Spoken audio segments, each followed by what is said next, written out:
Okay, good afternoon everyone. Thank you for joining today's press conference to preview the Southampton game. We'll do our usual two-section piece with the broadcast first and then the daily newspapers second. If you'd like to ask a question, please use the wave hand function and we'll get round to as many of you as we can. We're going to start with Aidan McGee from Sky Sports News. Hi, good afternoon. Thomas, can I start with a bit of injury news, please? How is Tammy Abraham specifically? Oh, we're very happy that Tammy is very, very good, feels very good and is free for training today at 3 o'clock. And if things go well, he's in the squad. Anybody else have any issues with? Yeah, Thiago will be out for the game. He's not ready for the game.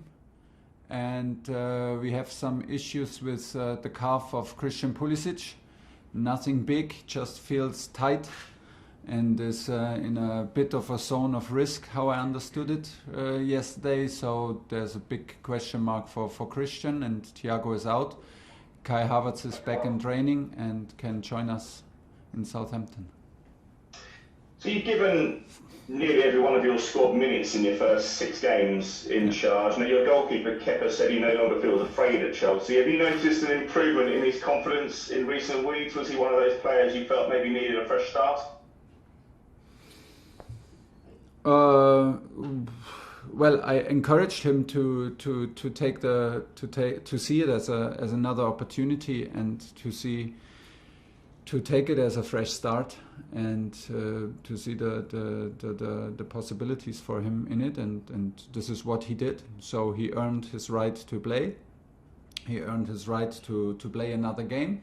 He had 2 clean sheets, and it's the best a goalkeeper can have for his confidence. And of course we see that because everybody like Kepa also loves to play, loves to have clean sheets. And it's important for us that the group of goalkeepers is strong together. This is what I feel from them, all 3. It's a strong bond, even if they are competitors to each other, but they have to be also a team within the team, and I feel that. And we need all of them ready because games are coming now on the highest level every 3-4 days. So we need everybody ready and to be in shape.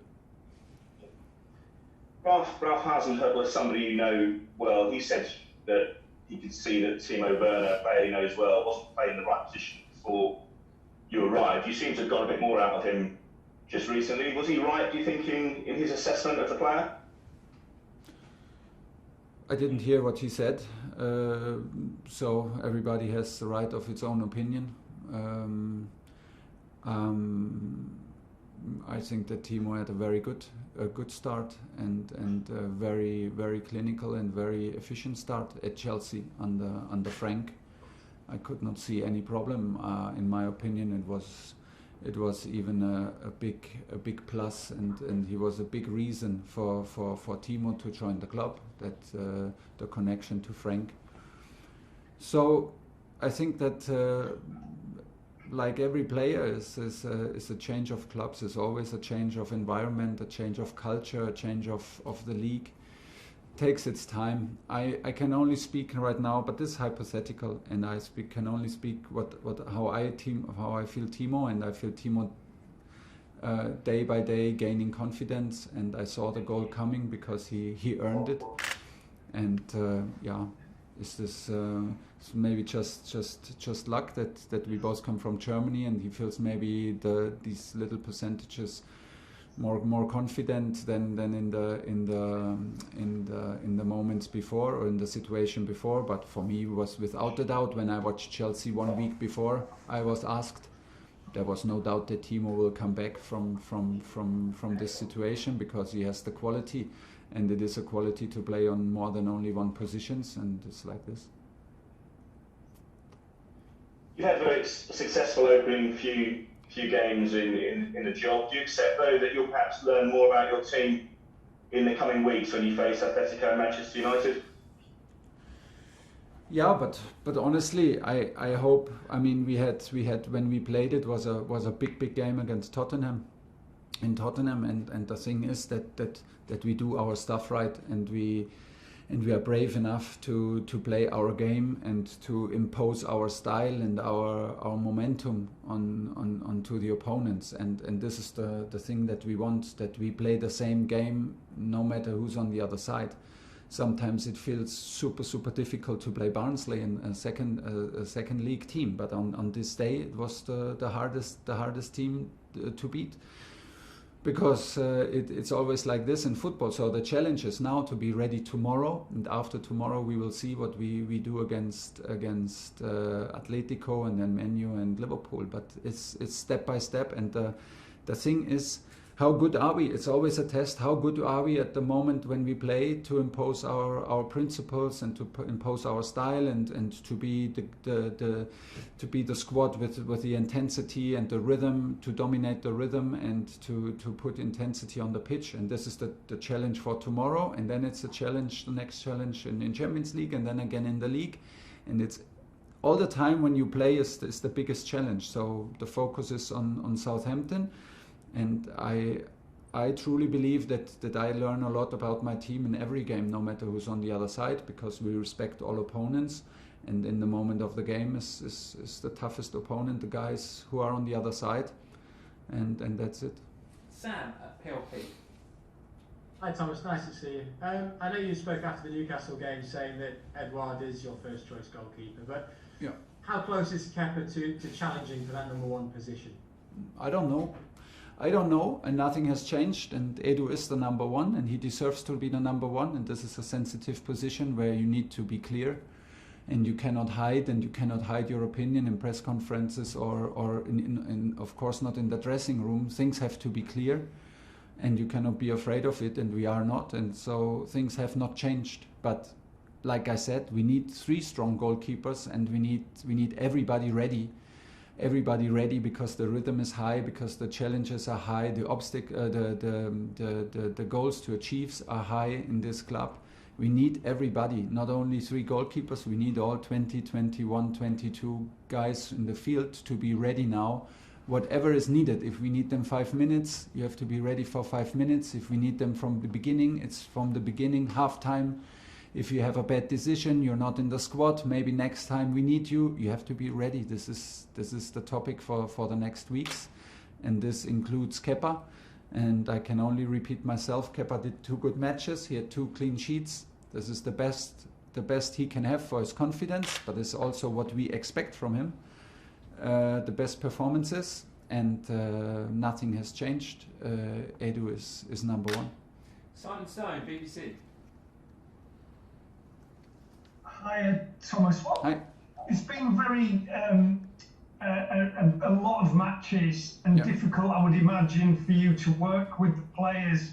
What have you learnt in your short time at the club so far, and how will that help you going into this period with the Champions League? I experience incredible work ethic from the players. They are hungry, they are eager to improve, eager to compete. They are hungry to compete as a team. This is the most important. I feel them all together as a group. We can totally rely on them, that we play our principles in the game, that we are reliable to the things we decide, how to approach games. This is the most important. And if we have less time on the training ground, we work in the media room, we work in video sessions, and we prepare the games, and we use the games to improve, and we use the games to get used to each other. But there are so many good behaviors, so many good signals, so many good minutes, and in our games, that is a pleasure to work with, and is a very, very good level from where we want to improve, because this is the challenge in top sports, to improve every day, to take every day carefully, and to appreciate every day on the training pitch or in the games, and to use it for improvement. And this is the feeling that I absolutely have, and where I'm 100% involved, and this makes me happy, because this is why I'm coach. Do you trust them already? For sure, there's no reason not to trust them. They delivered from the first minute that we are here. Like I said, it's not only trust because of results, it's trust because of how we interact, how they behave every day here in Cobham, out on the training pitch, and in situation under stress. That means in the games. And there is no reason not to doubt them. From now on, we try to improve, we try to push, we try to guide them, and I feel totally included in that process, and I feel a very strong bond between the players. And I can only repeat, this is a pleasure to be here, a pleasure to work with the guys. This is why I became coach. Nick Purell, PA. Thomas, you must be relieved about Tammy avoiding a serious injury, because obviously you said you were worried. And I just wondered about Fikayo Tomori. Frank Lampard always said he had a long-term plan for Tomori to come back and make it long-term at Chelsea. I just wonder, is he in your plans for the long-term too? Obviously he's on loan at the moment, but would you like to see him back at Chelsea in the long-term? To be very, very honest, right here, I did not spend too many minutes thinking about Tomori, not because I don't like him, not because I don't see his potential, but there was simply no time. So every minute I spent here in Cobham was the minute for the guys who are here.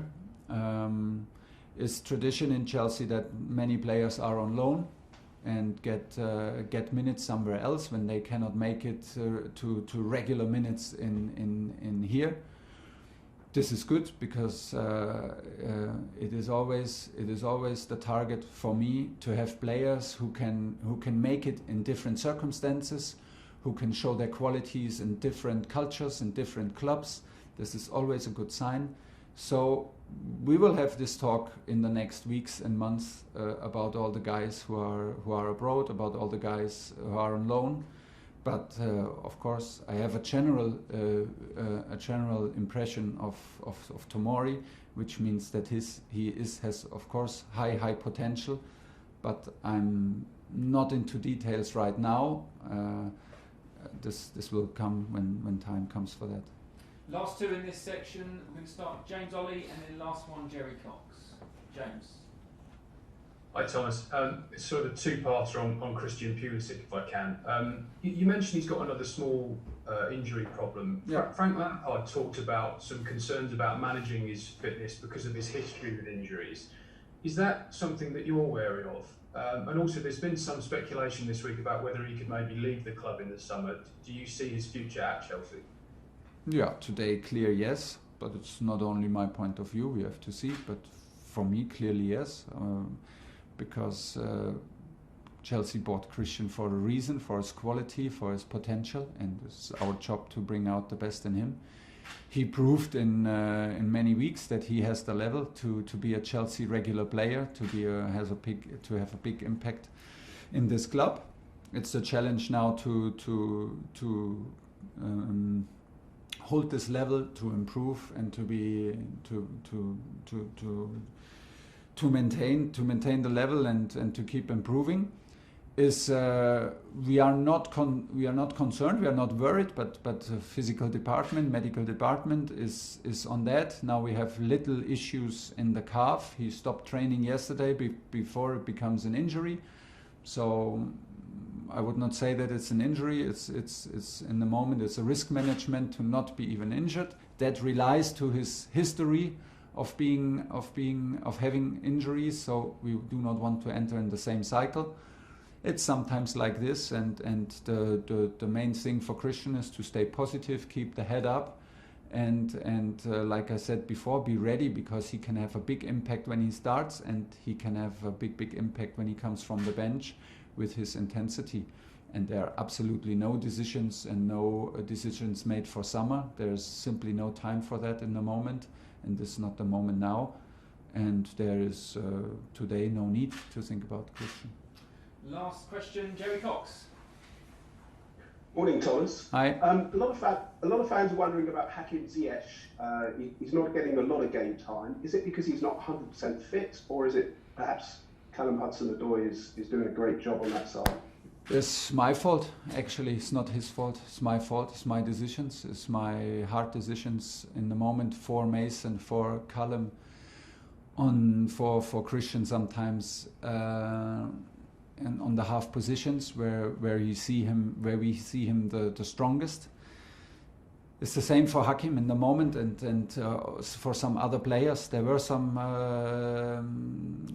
hard decisions to make. This is a good thing. It's never easy, but it's a good thing because that means we have quality to make hard decisions. There are some decisions for other players. That means Hakim suffers a little bit from these decisions in the moment. I can absolutely understand and absolutely agree with that. So it's my responsibility and my fault in this case that he cannot show more of his potential. But when I look at the rhythm, when I look at the schedule for the next day, we can be sure that we need all of our players. The squad is not too big. And no matter how hard times for you personal I cannot say one bad thing for Hakim. He had a good training session yesterday. He's working hard. He needs to show that he's ready, because when the moment comes, and I cannot tell you now when the moment comes, but when it comes, we expect the best Hakim Ziyech. And this is not easy. I can absolutely agree and understand and admit, but this is how it sometimes is during some moments. It can be in a club like Chelsea, with a squad that keeps winning and was a little bit out of that squad that started winning. Sometimes you have to wait. He's not the only guy who suffers from these decisions. And things will turn around if he takes care that he is in shape, if he takes care that he is in the right mood, if he takes care that he's ready when he's needed. Things will turn around again, I'm sure. Okay, that's the end of the broadcast section. We're now going to do the second section, which is the daily newspapers. If you'd like a question, please use the raise hand function. And we'll start with Tony Banks. Tony, once you